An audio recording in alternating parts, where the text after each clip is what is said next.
Então, pessoal, boa noite a todos. Dando continuidade à nossa disciplina, Introdução às redes de computadores. Então, na aula de hoje, a gente vai continuar vendo a parte de endereçamento IP, tá? E vamos ver a segunda parte aqui, que fala sobre endereçamento IPv6, tá? E também verificação de conectividade. Então, na aula passada, vocês viram um vídeo lá e acredito que leram o material sobre endereçamento IPv4, e hoje a gente vai ver sobre o IPv6, tá? Lembrando, pessoal, que praticamente tudo que a gente vê nessa disciplina, tá, é mais uma introdução ao assunto, tá, e ao longo do curso e dos demais semestres, a gente vai aprofundando aí mais em relação a esses conteúdos, tá. Então, aqui na aula de hoje, já coloquei lá no SIGA-A, e tem duas atividades práticas aqui, uma para configurar o endereçamento IPv6, e a outra para verificar o endereçamento IPv4 e IPv6. Então, duas atividades práticas aí. Tentem fazer pelo menos uma delas, ok? Então, todos estão vendo meus slides aí na tela? Só alguém confirme, por favor. Sim. Sim, então tá. Pessoal, então, hoje a gente vai começar aqui falando sobre endereço de rede IPv6, tá? Deixa eu aumentar um pouquinho só. Então, falando um pouco de IPv6 em relação ao IPv4, tá? O IPv6 tem um maior espaço de endereçamento, enquanto o IPv4 tem 32 bits no endereço IPv4, no IPv6 tem 128 bits, tá? Então, são 4 vezes mais bits do que no IPv4. Com isso, a gente tem um espaço de endereçamento muito maior, né? A gente tem 341 decilhões de endereços IPv6, tá? Isso é um número enorme, gigante, tá, pessoal? Que a gente não tem nem noção de quão grande, tá, é essa quantidade de endereços IPv6. O IPv6 soluciona as limitações com o IPv4 e também adiciona um aprimoramento, tá, de configuração automática de endereços, algo que não tinha no IPv4. E por que é necessário IPv6? Tá? Ele já foi criado lá na década de 90.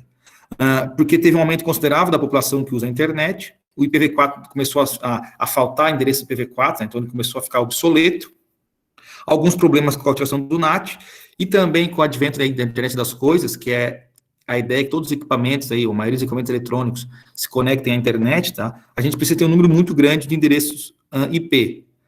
E o endereço IPv4, o IPv4, ele não nos fornece essa quantidade tão grande necessária, tá? Lembrando que o IPv4 tem aí 4 bilhões de endereços, 4 bilhões e pouco, e aí a gente acaba utilizando o NAT para dar uma sobrevida ao IPv4. Por isso que mesmo ainda o IPv4 tendo praticamente esgotados os endereços, a gente continua usando o IPv4, né? Muito por causa do NAT, ok? Professor, uma dúvida. O Cisco, ele faz CGNAT? Como assim os equipamentos da Cisco? Isso, roteador.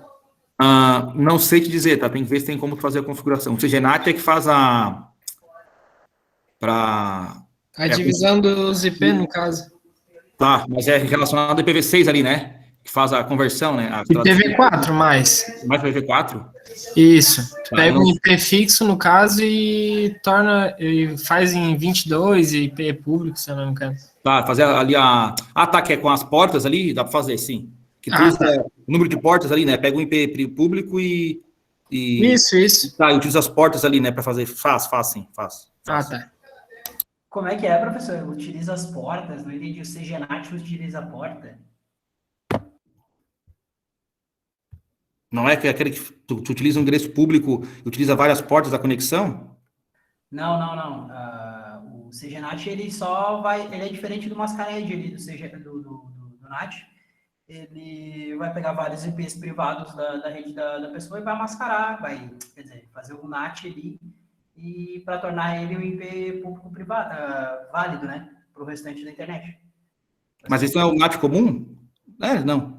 É basicamente isso, com algumas diferenças técnicas ali, que ele não... Como é que eu vou dizer? Ele não mascara qualquer endereço de IP, entendeu? Não sei explicar exatamente... Tá, eu confundi com o PAT lá, que usa as portas. Não, a ideia é outra coisa. Mas sim, sim, o equipamento da Cisco faz. A gente trabalha com um lá que ele faz um CGNAT. Tá. É que, na verdade, tem também em IPv6, tem uma outra técnica que é a tradução de IPv6 para IPv4, que é bem parecida com essa sigla, mas acho que não é CGNAT, é outra coisa. Mas é parecido também, então eu acabei me confundindo também. Que aí a gente faz a tradução de IPv6 para IPv4, né? Para fazer a conversão ali. Mas então, o colega falou que ele faz, então está respondida a pergunta aí, né?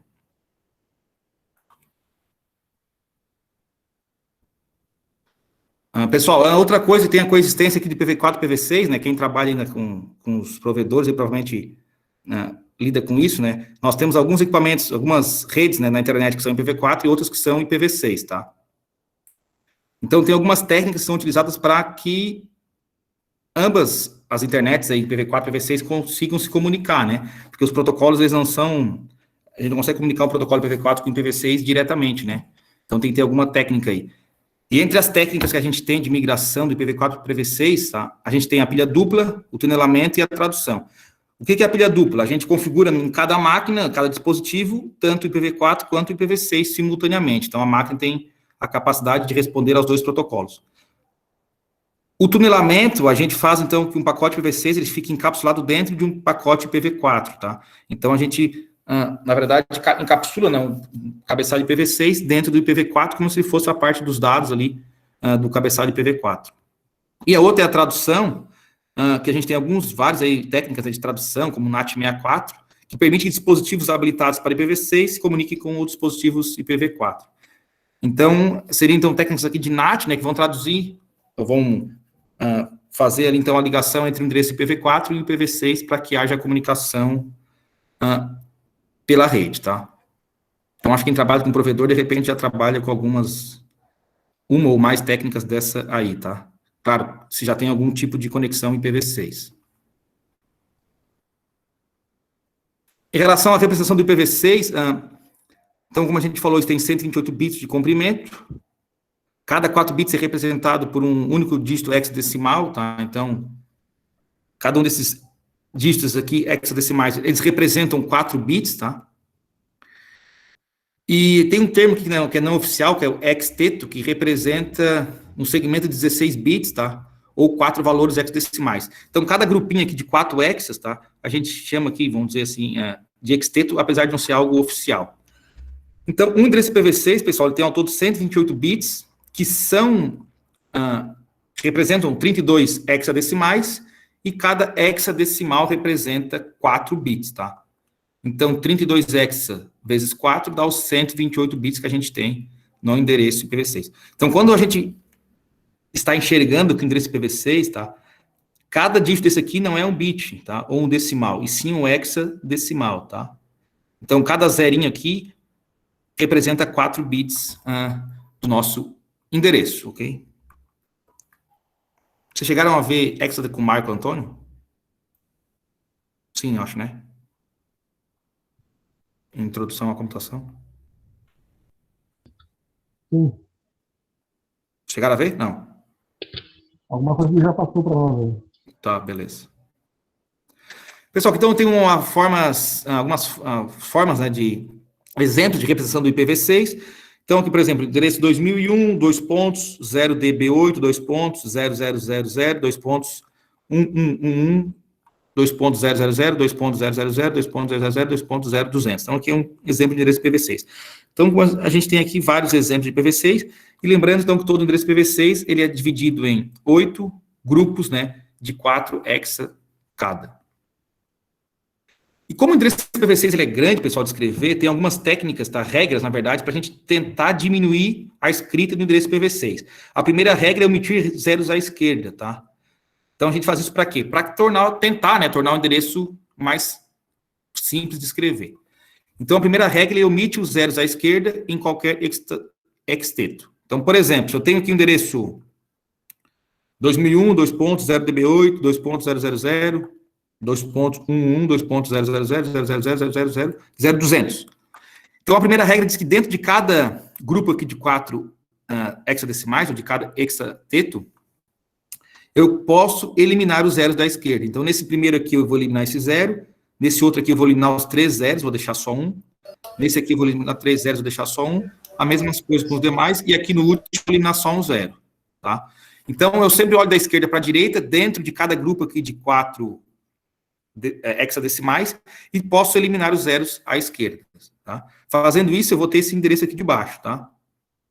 Vou ter 2001, db8, 2.0, 2.1111, 2.0, 2.0, 2.0, 2.200. Lembrando que é só o zero da esquerda, tá, pessoal? Então, esses zeros da direita aqui do 200 eu não posso tirar.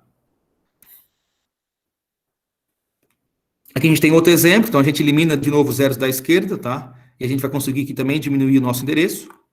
E aqui no final, quando eu tenho endereço que é tudo zero, PV6, né? Então eu vou ter que ir um zero só em cada grupo aqui de hexateto, ok? Essa é a primeira regra. Então, eu elimino zero à esquerda dentro de cada grupo ali de 4 hexadecimais. E a outra regra é omitir os segmentos que valem zero em sequência, tá? Então, a gente pode usar dois pontos, duplos, tá? Dois pontos, para substituir uma única sequência contígua de um ou mais segmentos de 16 bits, que consistem, né, em todos zeros. Então, por exemplo, aqui, eliminando da esquerda, a gente vai ter o endereço 2001, 2.db8, 2.0, 2.0, 2.abcd, 2.0, 2.0, 2.100. Então, a gente já usou a primeira regra, que é eliminar zero à esquerda. A segunda regra diz que eu posso pegar um número sequencial de zeros e substituir por 2 pontos, tá? Mas só uma única vez. Então, eu sempre vou pegar a sequência maior. Aqui eu tenho 2 zeros em sequência, aqui eu tenho 2 zeros em sequência. Então, tanto faz, né? Aonde eu vou escolher. Então, eu posso pegar esses 2 zeros aqui e substituí-los aqui por 2 pontos, como está aqui nessa flechinha laranja, ou eu posso escolher esses 2 zeros aqui mais no final e substituir por 2 pontos aqui no final. Aí, os zeros aqui que estão antes, pessoal, aqui, ó, 0, 0, eu mantive aqui 0, 0. Quando eu substituir no início, os zeros aqui do final, eu também mantive, tá? Então, eu só posso fazer essa substituição uma única vez, tá? Não posso ter mais do que 2 pontos no meu endereço IP, tá? Isso é somente uma vez. E como eu falei, a gente sempre vai tentar pegar a maior, né? Se eu tiver aqui, no caso aqui, uma sequência de 2 e uma sequência de 3, eu vou usar, claro, a sequência de 3, né? Para deixar o endereço ainda menor. Nesse exemplo aqui, ó, a gente tem bem mais zeros, né? Praticamente o endereço é todo com zeros. Eu eliminei todos da esquerda na primeira regra. Na segunda regra, ó, tem uma sequência aqui de 6 zeros. Então, todos esses 6 zeros eu vou substituir por 2 pontos. Então, meu endereço vai ficar FF02, 2.2.1. Tá? Então, o endereço resumiu bastante. E no endereço lá, que é tudo zero, a gente consegue resumir ele todo para simplesmente ponto. Então, quando a gente, por exemplo, cria uma rota padrão em IPv6, a gente escreve lá ponto, barra zero. O ponto significa o quê? Que é o endereço IPv6 que é tudo zero, ok? Então, ficaria o endereço o menor possível, né? Com 2 pontos. Tranquilo?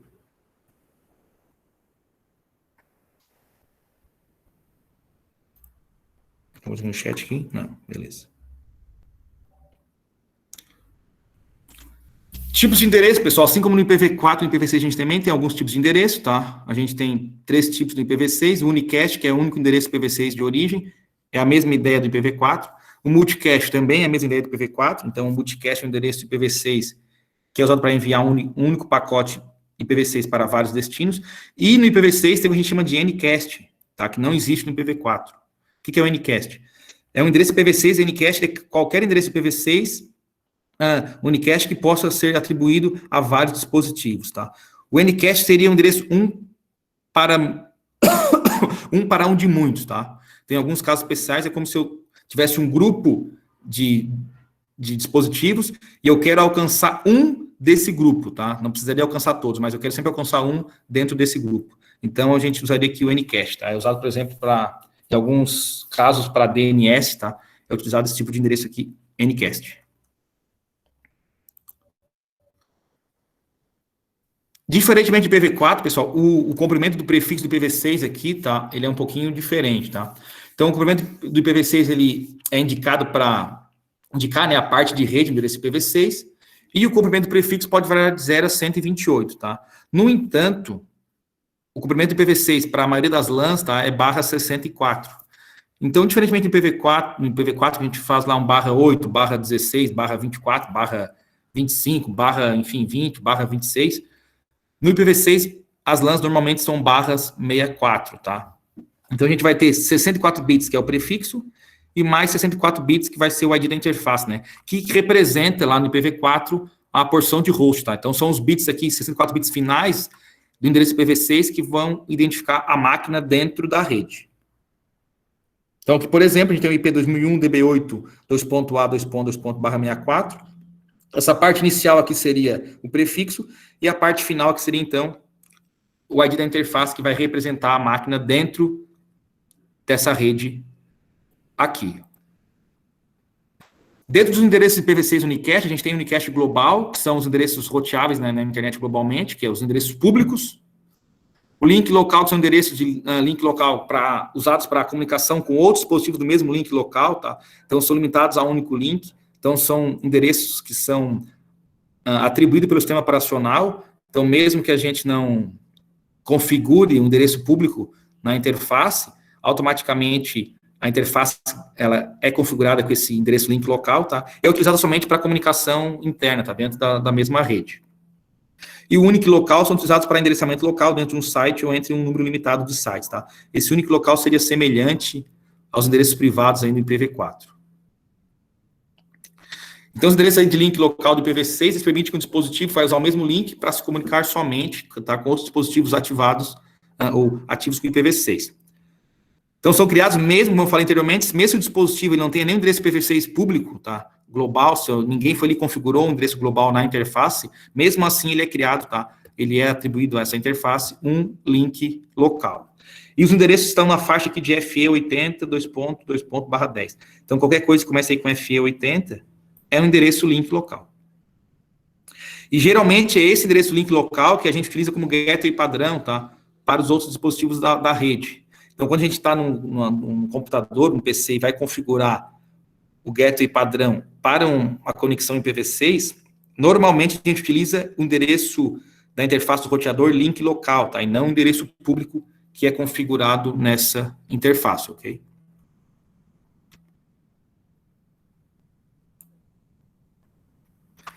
Falando um pouco agora da estrutura do endereço, então, Unicast Global IPv6, que seria um endereço público, né, IPv6, que é roteado na internet. Atualmente, somente alguns endereços globais, tá, estão disponíveis para uso. Então, os primeiros 3 bits são 001 ou 2000:2.2./3. Então, ou seja, atualmente, os endereços públicos IPv6 começam aqui com o 2000, tá? Que são usados atualmente. O resto está tudo ainda guardado lá na IANA, tá? Que faz o controle dessa distribuição de endereços, tá? Então, como fala aqui, os primeiros 3 bits é 001. Então, vai ter sempre esse início aqui, os endereços IPv6 que são atualmente utilizados, tá? O endereço global, então, ele é formado por 3 partes. Primeiro, o prefixo de roteamento global, que é um prefixo de roteamento global, que é a porção da rede que foi atribuída pelo provedor, normalmente é um /48.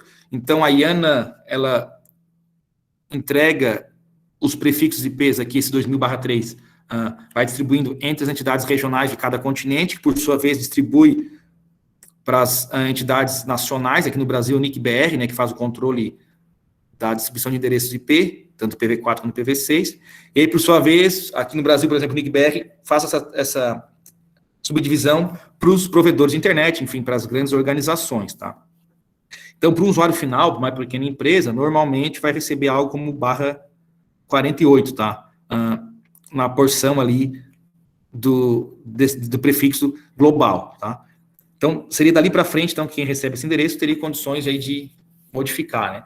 Então, o ID da subrede é outra parte que é usada para a subrede dentro de uma empresa, e os últimos, normalmente, como a gente falou, 64 bits, são o ID da interface lá que representa a máquina dentro da rede, tá? Que equivale, então, à proporção de host do endereço IPv4. Então, o endereço IPv6 aqui, os 48 bits iniciais aqui, tá? Isso é normalmente, tá, pessoal? É o prefixo global de roteamento, sempre começando com o bit 001, então vai ser 20 alguma coisa, tá? Depois tem 16 bits, que são usados para criar subredes, então, diferentemente do IPv4, que a gente pega emprestado bits de host para criar a rede, né, enfim, vice-versa, no IPv6, a gente tem um número fixo aqui de bits que são criados para criar subredes. Então, nesse caso, são 16 bits que eu uso para criar aí as minhas subredes, tá? Da 2 na 16, se não estou enganado, dá 65.536 subredes, tá? Com esses 16 bits. E os últimos 64 bits são, então, o ID da interface, né? Ou são, então, os bits que representam o host dentro da rede.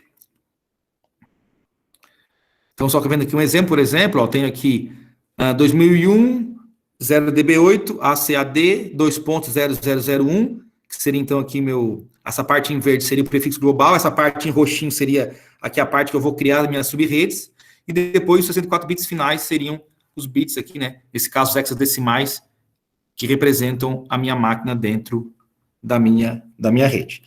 Então, o prefixo global que seria o 2001, 0DB8 ACAD, o ID da subrede seria 001, tá? E o ID da interface, então, 000000000010, tá? Lembrando aqui, pessoal, que isso aqui são hexadecimais, né? E não binários.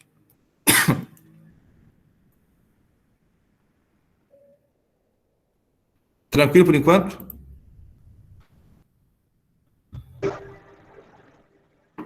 Professor, por acaso dá para saber, então, que com essa subrede, onde você estava mostrando, volta aí onde está em roxo. Desculpa, tá baixinho, tem que falar mais alto? Não estou escutando bem.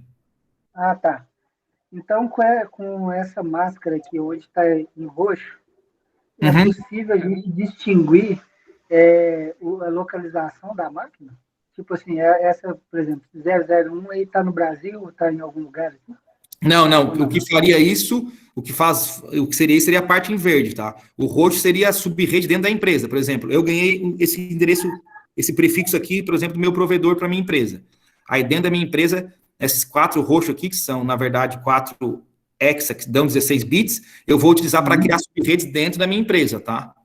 Aí essa parte em verde, não. Essa parte em verde aqui foi já o provedor, por exemplo, vou dar um exemplo aqui, a do NET que me passou, que por sua vez recebeu lá, sei lá, do NIC-BR, que por sua vez recebeu do LACNIC, que é a que controla na América do Sul, que por sua vez recebeu da IANA, tá? Então, essa parte em verde aqui já veio de cima, tá? Eu controlaria só essa parte roxa aqui. Mas sim, tá? Aqui, como a gente tá vendo, ó, atualmente vai de 2000 a 3FFFF os endereços IPs públicos, tá? Então, de acordo com esse início aqui, tem como saber lá, pela IANA, dos registros, quais continentes, quais países que recebem quais aqui endereços IPv6, tá? No Brasil, se eu não estou enganado, tá, é 2001 ou 2003 que começa, tá? Não lembro de cabeça, mas é algo assim, tá? Que é utilizado aqui no Brasil, mas em outro país, provavelmente vai ser um outro início aqui, né? Ok? Entendeu? Certinho. Tá, mas então essa parte roxa seria a nossa subredes interna da empresa, ou da nossa casa, enfim, se eu quiser criar várias redes na minha casa, eu utilizaria aqui esses 4 bits aqui que estão em roxo. 4, desculpa, hexadecimais que estão em roxo.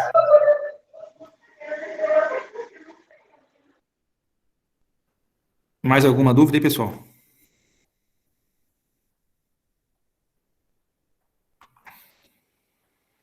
Estamos tocando aqui. A gente, então, assim como no IPv4, né, a gente consegue configurar o endereço global unicast de forma estática, né, no roteador, tá? Então, a gente usa comandos similares que a gente viu lá para configurar um IPv4 para configurar um IPv6. É bem semelhante, ok? Então, o comando para configurar no roteador um IPv6 unicast global, endereço público, em uma interface é IPv6 address, tá? Passando o endereço IP barra a máscara. Então, por exemplo, eu entro lá na minha interface do meu roteador, e dou o comando IPv6, address, o meu endereço IP, v6 barra 64, tá? Que seria aqui o prefixo 64. E o comando no shutdown para ativar a interface.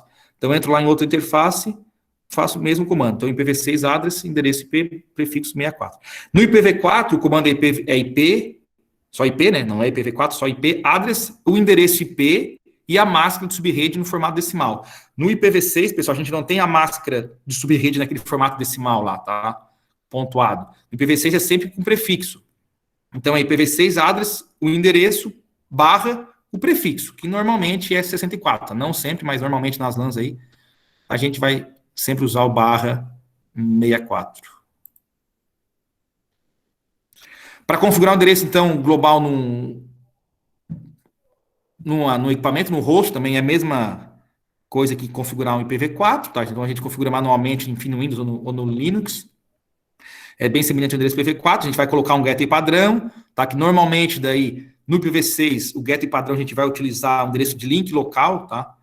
Da interface do roteador. Pode usar também a global, mas normalmente é usado o link local, tá? Ou a gente também pode ter uma atribuição dinâmica de endereços com o DHCP versão 6, que é o DHCP do IPv6, ou a configuração automática de endereço, que é o Slack, que é algo novo do IPv6, né, que nativamente o protocolo permite a configuração automática de endereços, tá? Então, falando um pouco dessa novidade de IPv6, que é o SLAAC, é o SLAAC aí, a sigla SLAAC, que é a configuração automática de endereço, tá? Então, nativamente o IPv6, ele já tem ferramentas, recursos para se autoconfigurar, tá? Os equipamentos se autoconfigurar em uma rede. Então, o dispositivo ele pode obter seu prefixo, comprimento, prefixo, endereço do gateway padrão e outras informações de roteador IPv6, tá? Para que ele consiga, então, automaticamente, né, de forma dinâmica, fazer a configuração de endereço IP. E para isso a gente usa as mensagens de RA, né, que é as mensagens de anúncio de roteador do IPv6, para fazer essa informação para as máquinas, tá? Então, essas mensagens de RA, elas são enviadas a cada 200 segundos, tá? Para todos os dispositivos que são habilitados no IPv6 na rede. Então, aqui, por exemplo, eu sou um servidor, enfim, eu sou um host aqui na rede, e eu vou mandar uma mensagem para solicitação de roteador, tá? Para todos os roteadores na rede, pedindo informações de endereçamento, tá? Quando a gente está com o Slack ativado. Então, a máquina manda essa informação pela rede, um roteador ou alguns dos roteadores vão responder essas informações, tá? Com a mensagem aqui de RA. E essa mensagem, por sua vez... Pessoal, só um minutinho que eu vou pegar... Vou conectar aqui o cabo para não acabar a nossa bateria. Só um segundo.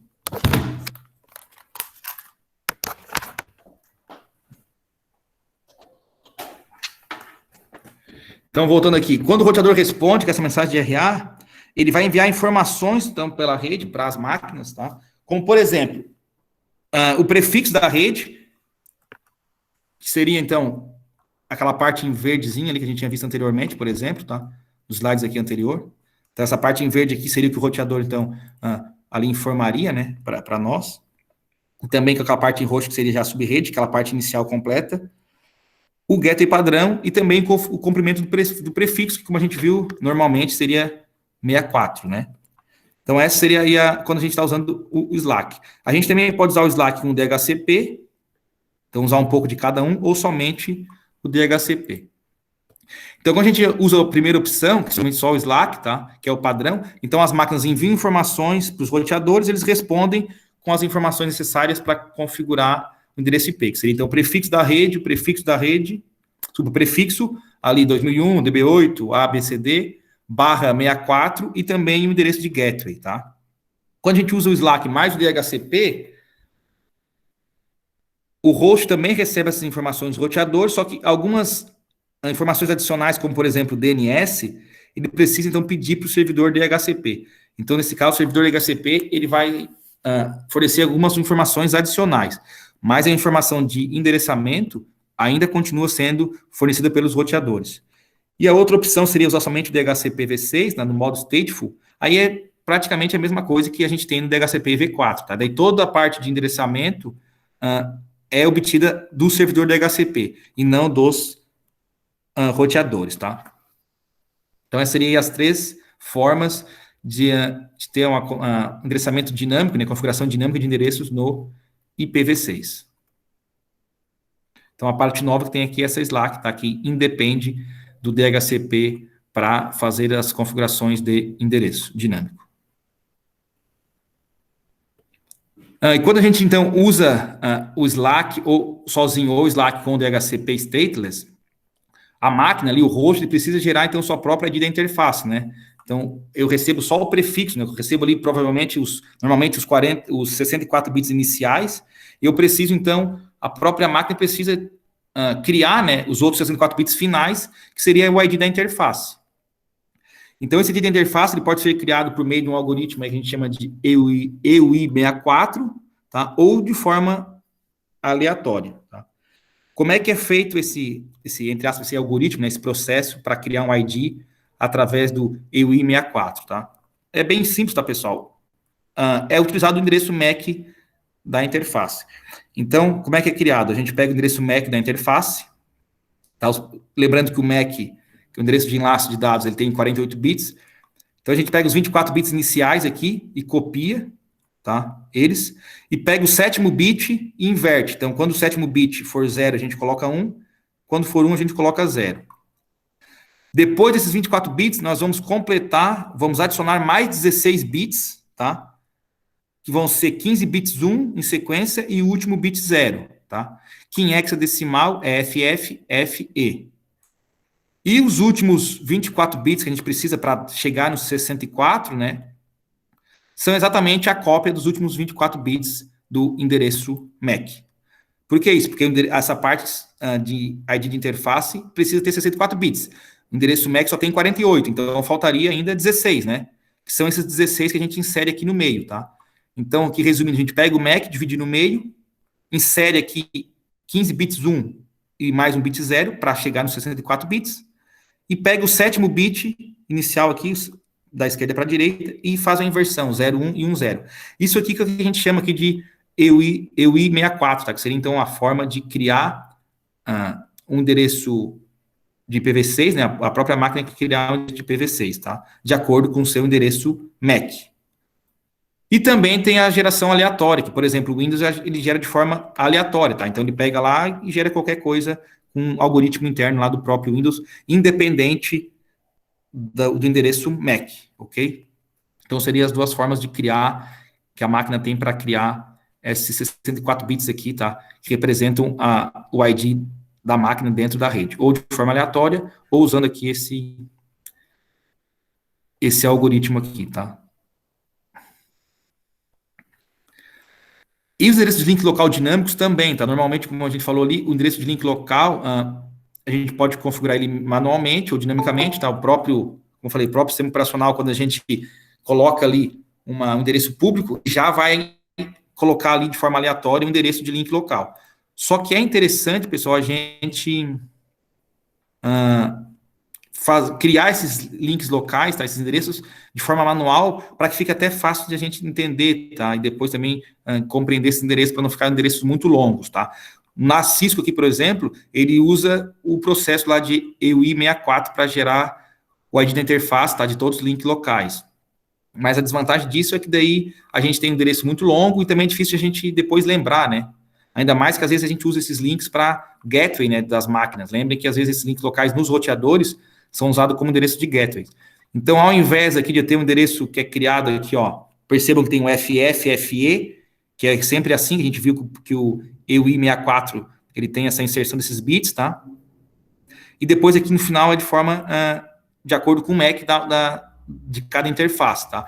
Mas fica endereços longos, né, a gente lembrar. Então, é mais, de repente, mais interessante a gente manualmente ir na interface e criar ou configurar manualmente esse endereço.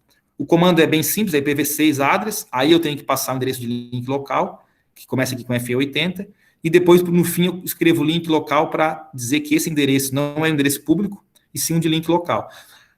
Aí, normalmente, vocês vão vendo aí nas atividades, tá? Que sempre é FE80, 2.2.1, 2.2.2, 3, enfim. São sempre números pequenos, né? Endereços pequenos para a gente lembrar mais facilmente, na hora de configurar também, não ter que chegar lá em cada host, configurar manualmente um endereço longo lá com 32 hexadecimais, tá? Então é interessante, quando a gente for fazer links locais, a gente criar manualmente endereços bem curtinhos, tá? E não deixar que sejam endereços criados ali pelo algoritmo de forma aleatória. E para a gente verificar a configuração de endereços IPv6, tá? São os comandos bem semelhantes ao IPv4, que é o show IPv6 interface brief e o show IPv6 hold, tá? Então só altera, a única diferença é que para o IPv4 é só IP, para o IPv6 é IPv6, tá? E o ping também é idêntico ao comando usado com o IPv4, exceto que a gente vai usar para fazer um ping no IPv6, né? Lá no roteador, por exemplo, eu tenho que usar o endereço IPv6. Então, dou lá um ping, passando o endereço IPv6 qualquer, para a gente fazer o ping nas máquinas, ok? E para terminar aqui a parte do IPv6, pessoal, a gente tem os endereços de multicasts, tá? Tem dois tipos de endereço IPv6 multicast, o multicast atribuído, que são endereços reservados para grupos pré-definidos de dispositivos, e multicast solicited node. Os dois aí conhecidos, tem mais, né, mas os dois mais conhecidos aí, IPv6 multicast atribuídos, são o grupo multicast all nodes, que é o endereço IPv6 FF02.2.2.1. Então, sempre a gente vem esse endereço aqui, FF02.2.2.1, isso é o endereço IPv6 multicast, tá? que é semelhante ao broadcast em IPv4. No IPv6 a gente não tem essa ideia de broadcast, não tem um endereço de broadcast, mas nós temos um endereço multicast que representa todos os dispositivos na rede. Então, quando eu estou numa rede, eu quero mandar para todo mundo, eu mando para o endereço de destino IPv6 FF02.2.1. Isso aqui é o multicast all nodes, tá? Para todos os nós, para todas as máquinas. E o outro é o grupo multicast all routers, que, como o nome fala, para todos os roteadores. Então, eu consigo ter um grupo multicast que atinge todos os roteadores da rede. E esse IP multicast é o FF02.2.2, tá? Então, são aí os dois multicasts mais utilizados, enfim, mais comuns que a gente vê no IPv6. E o IP multicast de nó solicitado, ou solicited node, tá? É o endereço IPv6 que ele é mapeado para o endereço de multicast, tá? De acordo com a placa de rede ali, tá? Com o endereço IPv4, tá? Isso permite, então, que a internet, que a NIC, né, que a placa de rede, filtre o quadro do destino MAC, tá?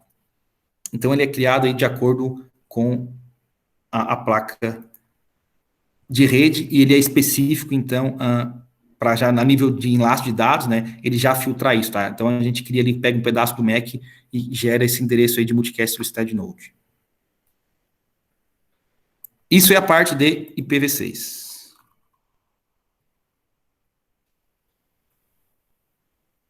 Alguma dúvida, pessoal? A gente vê aqui a parte de conectividade, tá? Essa parte aqui é bem menor, tá? Mas antes de passar, se tiver alguma dúvida aí do IPv6, se quiser que eu volte a algum slide. A gente aqui não vai fazer endereçamento IPv6, tá? Como a gente tem no IPv4, cálculo de subrede, vai ter depois, e endereçamento IP ali, tá? Divisão de subredes em IPv4, no próximo capítulo. No IPv6 a gente não vai acabar não vendo, tá? De repente vê alguma coisinha, tá? No acho capítulo 8, mas é bem mais superficial.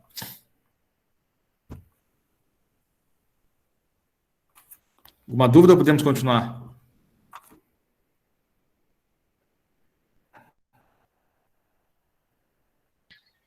Não, pode seguir, tá tranquilo por enquanto. Então, vamos lá. Pessoal, então, para encerrar aqui o capítulo 7, tá? Essa parte aqui é bem menor, tá? Algumas coisas que a gente já viu, vocês já devem saber.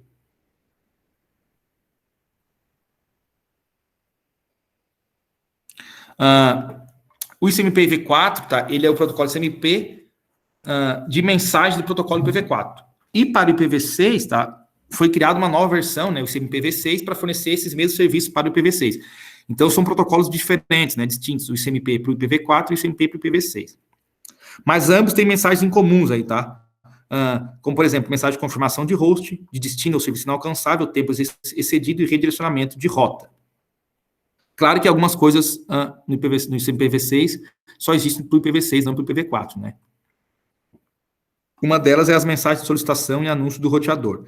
Então, esse IPv6 ele inclui 4 novos protocolos, tá? Como parte do Neighbor Discovery Protocol, que é o NDP, que são as mensagens de solicitação de roteador, RS, as mensagens de anúncio de roteador, RA, que são as mensagens trocadas então, entre os equipamentos roteadores ali para, por exemplo, fazer aquela configuração dinâmica de endereço lá com Slack. Então, o RS são as mensagens que os as máquinas enviam para os roteadores, solicitando as informações, e as mensagens de RA são as mensagens que os roteadores respondem, né, para os hosts, para que eles consigam fazer a configuração de endereço, por exemplo. E também as mensagens de solicitação de vizinhos NS e mensagens de anúncio de vizinhos NA, que daí são mensagens trocadas entre os hosts, tá, entre os equipamentos, também pode ser entre os roteadores, que essas mensagens de solicitação de anúncio de vizinhos são usadas para resolução de endereços e também detecção de endereços duplicados. Porque no Slack, sempre que um equipamento ele faz a configuração de endereço de forma dinâmica, né, de forma automática, antes de realmente ele atribuir a sua interface, tá, ele vai perguntar ali depois para todos os seus vizinhos na rede se aquele endereço pode ser utilizado ou não, né? Porque como o computador ali, ele vai gerar a parte de ID de interface ali, e se não usar o algoritmo, pode usar, por exemplo, de forma aleatória, esse aleatório poderia, na pior das hipóteses aí, ser igual, né? Acontecer de ter dois iguais. Então, sempre que a máquina, a gente atribui o endereço IPv6 a ela ali, ele faz essa detecção de endereços duplicados para ver se ninguém mais usa aquele endereço IPv6 na rede. Aí, depois disso, que realmente o endereço IP é atribuído, tá? É só uma forma de evitar que, por algum motivo aí, haja endereços duplicados na rede. Então, essas mensagens são utilizadas aí para essas funções. Nós temos também o ping, que eu acho que todo mundo já viu, já conhece, né? Então, o ping, por exemplo, para o endereço de loopback local, que é o 127.0.0.1 para o IPv4, no IPv6 é 2.2.1, tá? Então, o equivalente IPv6 2.2.1, tá? Isso a gente utiliza para verificar se o IP está instalado corretamente no host, tá? Então, quando a gente faz um ping ali para o loopback local, a gente só quer verificar se o IPv4 e ou o IPv6 estão configurados corretamente na máquina. Eu também posso usar o ping para fazer uma conexão ou verificar a conectividade, né, com alguma máquina que está dentro da minha rede. Tá? Então, eu consigo dar um ping para testar uma máquina que está na minha rede, que eu não preciso sair para uma rede externa, ou seja, que eu não precise sair, passar pelo meu roteador. Tá? Então, o ping também tem essa função de testar a conectividade entre máquinas da rede interna. E também o ping tem a função de testar a conectividade para acesso remoto, né, para redes remotas, tá? Então, por exemplo, aqui nessa figurinha, se esse PC aqui, ele quer testar se ele consegue se comunicar com esse PC da outra rede aqui, por exemplo, 10.0.1.2, a gente faz um ping para esse endereço IP 10.0.1.2, tá? E aqui a gente vai verificar, então, se a minha máquina, a minha rede local, está conseguindo uma conectividade com um equipamento que está em uma outra rede, né? Então, eu tenho que passar aqui pelo roteador, pelo meu gateway, para chegar nessa rede. Então, o ping tem essas funções, aí, verificar se a máquina está configurada corretamente com o endereço, com o protocolo IP, tanto do IPv4 quanto do IPv6, se eu consigo me comunicar localmente na minha rede, e também se eu consigo me comunicar remotamente, tá? As máquinas que estão em outra rede. E, por fim, que tem outra utilitária, além do ping, que é o traceroute, tá? Que faz o teste de caminho. O traceroute é um utilitário, então, que gera uma lista de saltos que foram sendo atingidos ao longo do caminho. Então, para cada equipamento, para cada roteador, né, para cada nova rede que eu vou visitando, eu tenho ali uma informação. E lá no cabeçalho IP, a gente tem o tempo de ida e volta, que é o RTT. Desculpa. Nesse utilitário, a gente tem o tempo de ida e volta, que é o RTT, que é o tempo que o pacote leva para alcançar o host remoto, tá? E para essa resposta voltar até a origem, tá? Então, o traceroute, na verdade, ele vai indo de ponto a ponto, tá? Até chegar lá no destino, e ele vai fazer o quê? Ele vai medir, então, todo o tempo que leva de ida e volta, e também quais interfaces de roteadores, né? Quais roteadores aí eu passei ao longo do caminho, ok? Então, aqui, por exemplo, se eu saio aqui desse equipamento 10.0.0.1 para chegar no equipamento aqui 92.68.1.2, o traceroute, ele vai passar por esse roteador, eu vou ter a informação dessa interface aqui, o IP, né? E o tempo que eu levei para ir e voltar. Depois, vou ter essa informação dessa interface também, o IP desse roteador aqui, o tempo que eu levei para ir e voltar, e também desse terceiro roteador aqui, tá? Então, para cada vez que eu passo por um roteador até chegar ao destino, eu tenho a informação do IP da interface ali, e também o tempo de ir de volta, né? O tempo que eu levo para enviar uma informação e receber de volta, tá?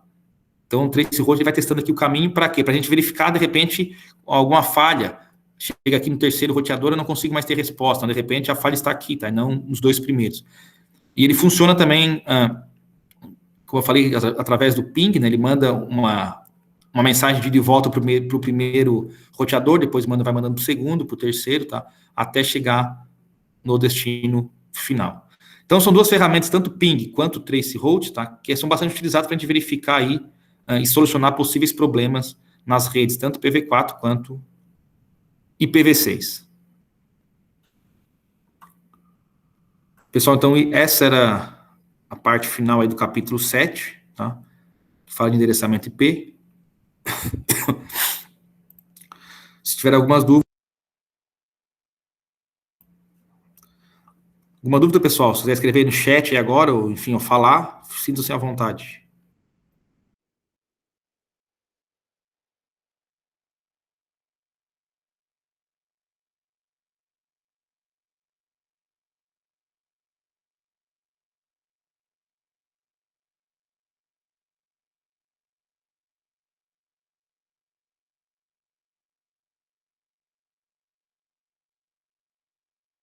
Tá tudo certo? Os demais aí, tem alguma dúvida? Em relação à aula passada, quem fez lá, tentou fazer exercícios de IPv4 conseguiu fazer? Teve alguma dúvida? Mesmo quem viu a videoaula?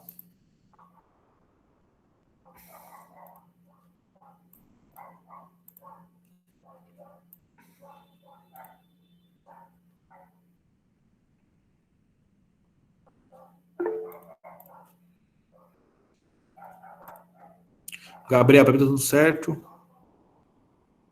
Pessoal, essa parte de endereçamento, tá? Essa parte teórica ali, claro, a teoria, depois qualquer coisa a gente vai lá ler e é fácil de entender um pouco, né?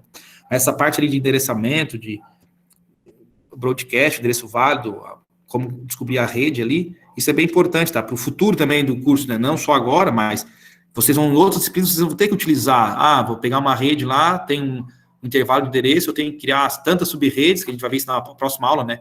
E endereçar as máquinas, usar o endereço de, enfim, qual é o endereço de broadcast, fazer essa divisão aí, isso é importante, tá? Então, para o capítulo 8, a gente vai ver sub-redes, como criar sub-redes IPv4, é bem importante ter entendido essa parte inicial, né? De descobrir a rede, o broadcast, onde começam os IPs válidos e onde terminam os IPs válidos. Tá? Então, essa parte ali de... Por isso eu até coloquei aquele pequeno exercício ali para vocês fazerem, que é uma parte crucial para o restante do curso, tá? Não só dessa disciplina, das demais, mas... é algo bem importante mesmo que vocês aprendam, tá?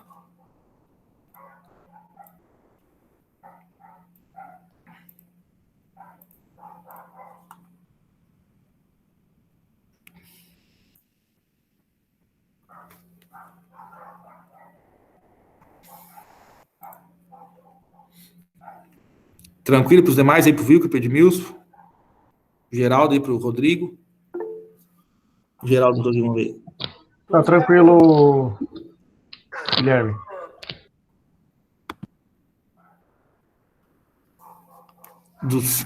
Tá, Geraldo, essa do SIG, depois que eu parar de gravar aqui, a gente conversa, tá? Daí a gente vê aí, não sai da sala aí, tranquilo? Tranquilo. Beleza, então tá. Então tá, pessoal, então eu vou parar de gravar aqui para depois colocar lá no SIGA A, e aí eu já respondo a dúvida do Geraldo ali.